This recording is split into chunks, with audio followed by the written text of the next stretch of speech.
Busog na busog oh. Ano daw kinain yan? Kung mapapansin nyo mga kasinag, iba na ang ruta ko. Kasi si Bagwis, iba na ang tinitirahan. Kung mapapansin nyo dati, dun ako pumupunta sa kabilang dulo na yun. Naglipat na si Bagwis ng tirahan simula nung isinasama lagi siya nung partner niya. Kaya ngayon mga kasinag, tara, tingnan natin kung nandiyan si Bagwis. Kasi si Bagwis mga kasinag masyado ng layas. Yung partner niya mga kasinag, yung kasama niya, tuwing hapon lang siya binabalikan, tuwing gabi nagsasama sila, pero sa araw hindi ko sila makita na magkasama. Ganun. Tapos sa umaga iniiwan na naman siya. Kasi si Bagwis mga kasinag hindi man sumasama dun sa isa. Pag naghahanap ng pagkain siguro yung isa nagugutom na, iniiwan na itong isa, si Bagwis. Kaya masinag, tingnan natin kung kasama niya. Kasi dinamihan ko talaga yung dala ko ng pagkain, para kung sakali na andito yung isa, mabigyan ni Bagwis. Para dalawa na silang papakainin ko, para yung isa pati hindi na umalis dito. Magsama na lang sila. Titingnan natin mga kasinag kung andito si Bagwis. Medyo malayo-layo na ito mga kasinag sa bahay. Saka pati medyo dito, medyo mahawan, pero gubat naman yung sa lugar dun. May mga kalabaw din pala dito. Yun, humuhuni si Bagwis. Ayan, andito pala. Humuhuni na. Mga sinag, tawag siguro ni Bagwis yung kanyang kasama. Gutom na siguro ito Bagwis.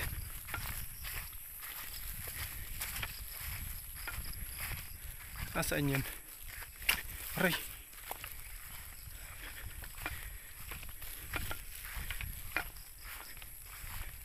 Hindi nag-intay.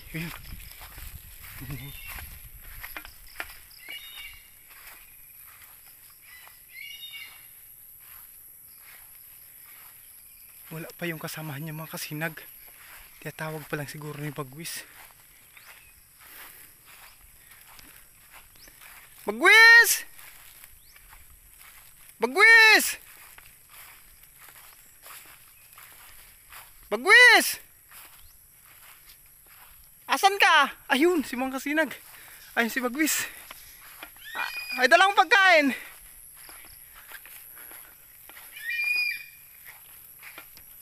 Halika, kumain ka. Anong kinain mo? Kinain mo yung dala ko kanina? Busog ka baga? Bagwis! Ano, kumain ka na? Ha? Ayan mga kasinag, ito yung dala kong bahog. Yung pagkain ni Bagwis. Ayan, puro baboy yan.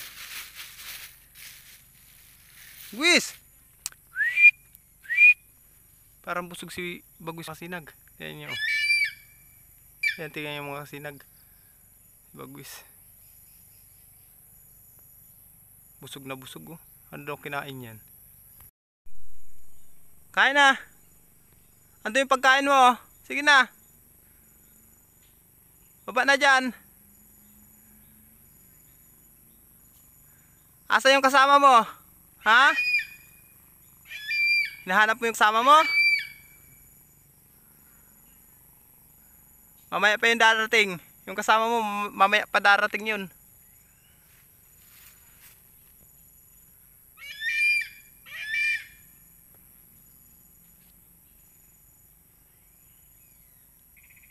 Bagwis? Kumusta ka na, ha? Kumusta maghapon mo? Saan ka nakarating? Ha? Kumain ka na muna. Ano yung pagkain mo? Bagwis? Kumain ka muna bago ka umalis. Kain ka muna.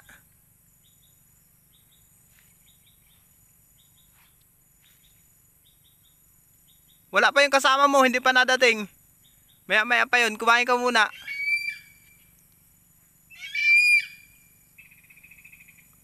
Tanaw niya yung kasama niya. Hinahanap na niya.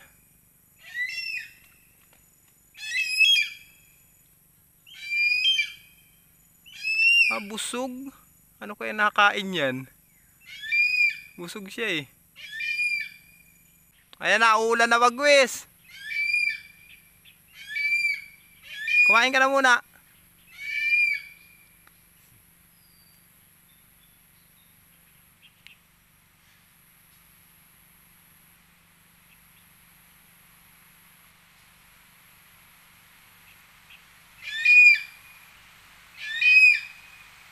Ayan na, ulan na. Ayan mga kasinag, umuulan na oh. Ayan. Kung mapapansin nyo, ayan na ang ulan. Basa ang aking cellphone. Ayan si Bagwis. Ayan.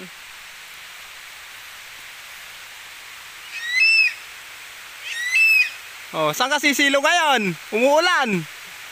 Ha? Hindi ka kasi nauwi sa bahay. Ako umuwi ka sa bahay, di ba sisilungan ka?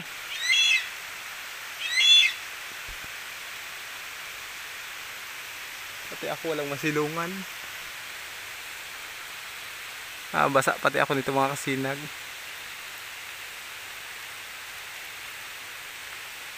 Basa ang cellphone. Pandungan natin ang kamay. Ayan. Tingnan nyo mga kasinag sinisilungan ko. Ayan o. Puno ng nyug. Ayan si Bagwis.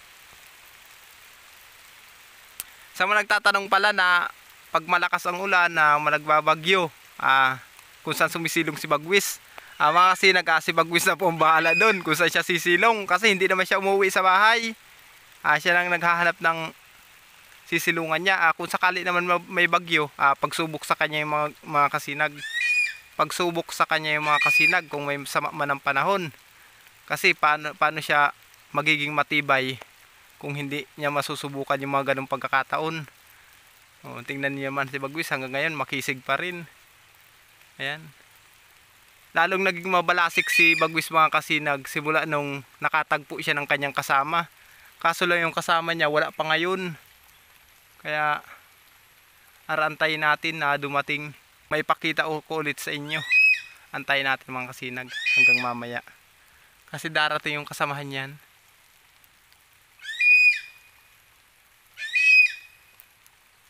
Nahanap na niya.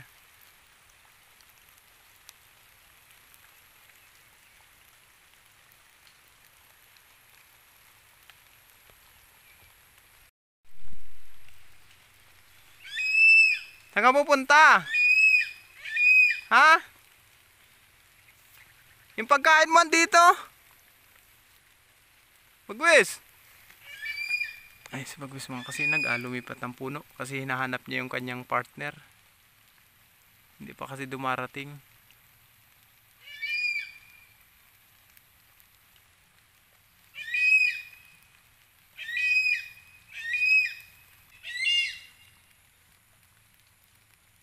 Ayan, tiyatawag pa rin niya mga kasinag yung kasama niya. Doon na lumipad mga kasinag sa kabila. Ayun na si Bagwis. Ayun oh. Yan, lumayo siya. Hindi na kumain si Bagwis mga kasinag. Lumayo na siya. Hinahanap na kasi niya mga kasinag yung partner niya. Alam niya na magagabi na eh. Alam niya pati na darating na yun. Kaya lumayo na siya. Yung pagkain na iniwan ko dito ay sasabit ko lang dyan sa taas ng puno. Alam naman niya yan na kainin na lang niya yung bukas.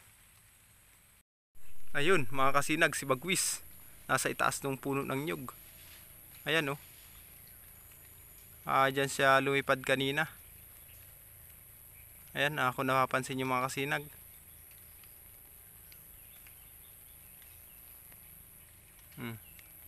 Andun siya. Inaantay kasi niya mga kasinag yung partner niya. Hindi pa kasi dumarating eh. Hindi ko kasi matukoy mga kasinag kung saan nagmumula yung partner niya. Kung dito sa gawi dito o parte dito. Pero wari ko dyan, gawi yun dyan sa lugar na yun mga kasinag. Kasi naandyan yung kabila ng dagat eh. Or dito, gubatan kasi dyan sa lugar na yun. Baka hindi dyan nagmumula yun mga kasinag. Dyan nagmumula ako punta dito. Kaya abang-abangan ko na dumating yung partner niyan. Tinatawag ni Bagwis mga kasinag. Ando si Bagwis ay taas ng nyug. Sa totoo lang mga kasinag, natutuwa talaga ako. Kasi si Bagwis, simula nung may partner siya, naging mabalasik siya. Pero dumidipindi pa rin sa akin si Bagwis. Hindi pa rin halos siya nakapaghanting ng pagkain. Kasi si Bagwis mga kasinag, sa isang araw, isang beses lang nakain. Hindi kagaya dati na maga, hapon, kumakain siya. Ngayon, isang beses lang siya kumakain. Ayan siya oh. Ayan ang naging ugali ni Bagwis. Kasi yung partner niya mga kasinag, kung saan lumipad, doon din siya lilipad. Sunod-sunod lang siya, sumasama lang siya. Kaso lang pag umaga na, madaling araw na yon, iniiwan na siya. Kaya hindi makasama si Bagwis. Ayan para si Bagwis mga kasinag.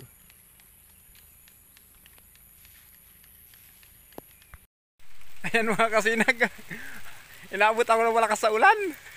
Alasig na yan.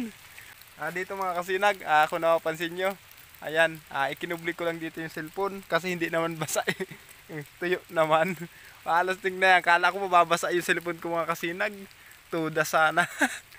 Wala na ako ng pang-vlog. Andun pa rin si Bagwis mga kasinag sa lugar na yun. Antabayan ko kahit mga 30 minutes. Pag 30 minutes ay wala pa rin yung partner niya mga kasinag. Uuwi na ako. Kasi magbabahog pa kami ng baboy. Basa na pati ako. Alasig na ulan to. Yung pagkain ni Bagwis mga kasinag, kung napapansin nyo, yung taas ng nara na yan, diyan ko lagi pinapakain si Bagwis sa itaas niyan. Pinatong ko lang doon sa may dinadapuan niya. Kaya yan may kahoy na ganyan. Naapakan ko yan para makakaakyat ako doon sa taas. Kasi diyan ko yung pinapakain si Bagwis. Kasi yung pagkain ni Bagwis mga kasinag, hindi ko pwedeng iwan sa baba. Kakainin ng aso. May dumadaang mga aso dito eh. Sa lugar na ito. Saka kakaiba naman yung place ni Bagwis mga kasinag. Kakaiba naman yung teritoryo ni Bagwis. Dito naman siya. Saka dito, mas magaganda dito mga kasinag. Mas marami siyang mahunting dito. Mga tikling. Wari ko mas maraming tikling dito mga kasinag sa lugar na yan. Kung makapansin nyo, gubat yung lugar na yun eh. Antayin natin mga kasinag si partner ni Bagwis. Medyo malamig-lamig na. Pasensya na pala kayo mga kasinag ha. Kasi ilang araw ditong mahinang internet, burn out. Hindi ko alam. Kaya sa mga nag-message sa akin, hindi ko kayo ma-replyan. Tapos yung mga nagko-comment na masyado, late ko ma-replyan. Heart na lang yung iba.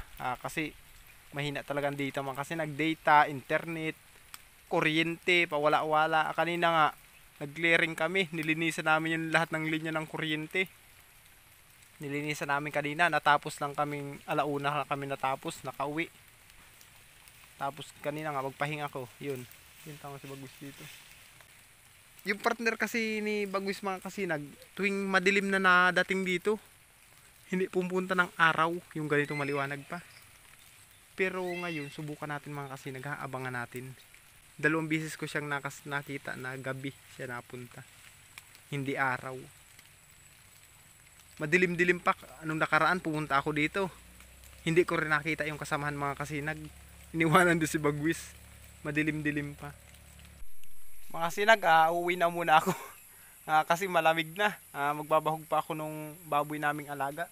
Si Bagwis mga kasinag, ayun pa rin nasa itaas pa rin siya ng nyug. Inaantay pa rin niya yung kasama niya. Yung pagkain niya mga kasinag, ayun. Nakasabit lang sa itaas ng nara. Ipinatong ko lang sa dadapuan niya. Ayan mga kasinag, hanggang dito lang. Maraming salamat talaga sa inyo. Sa mga magpapashoutout dyan, doon lang po sa bahay. Lista ko muna yung mga pangalan nyo. Ayan mga kasinag, bye bye. Mga kasinag, good evening. Inabot na tayo ng gabi. Sa mga magpapashoutout dyan, naisulat ko na kayo sa the book of shoutout. Shoutout pala kay Duming at Edward from Minalin, Pampanga. Shoutout kay Mr. Bini Galang. Shoutout kay Ken Sander Japan. Shoutout kay CJ Last Adventure. Shoutout pala kay Idol Kupinuhan. Shoutout kay Alejandro Coracha Damaster. Shoutout kay Boy Bojus. Shoutout kay Jesse Moreno. Shoutout kay Magsasakang Professor from Davao City. Shoutout kay Kirara Vlog watching from Qatar at sa kanyang pamilya sa Barangay Bito, si Ruma Camarines Sur. Shoutout kay Kamay TV. Shoutout kay Alex Lacostales from Albay. Shoutout kay Edwin De Los Santos from Binangonan, Rizal. Shoutout sa SB Toda dyan sa Novaliches, Quezon. Shoutout sa Salog Boys from Katbalogan. Shoutout kay Johnny Kaitor from Paranaque. Shoutout kay Boss Barber from Canada. Shoutout kay Vilma Ramos from UAE. Shoutout sa Team Kuwait Budol Riders from Richard. Shoutout kay May Bayong Mix Vlog from Zamboanga del Sur. Shoutout kay Naranja Amante from Pangasinan. Shoutout kay Rumi Satori from San Andres, Catanduanes. Shoutout kay Gary Petelos from Culisian, Capuocan, Leyte. Shoutout kay Samuel Lop TV from Calabanga, Camarines Sur. Shoutout kay Norman Pulikit from Dasmariñas, Cavite. Shoutout kay Mark Niel Perolino from Negros Occidental. Shoutout kay Tito Maignos from Davao City. Shoutout kay Darwin Kabait TV from Canada. Ayan mga kasinag, maraming salamat po sa inyong suporta. Hanggang dito lang. Bye-bye.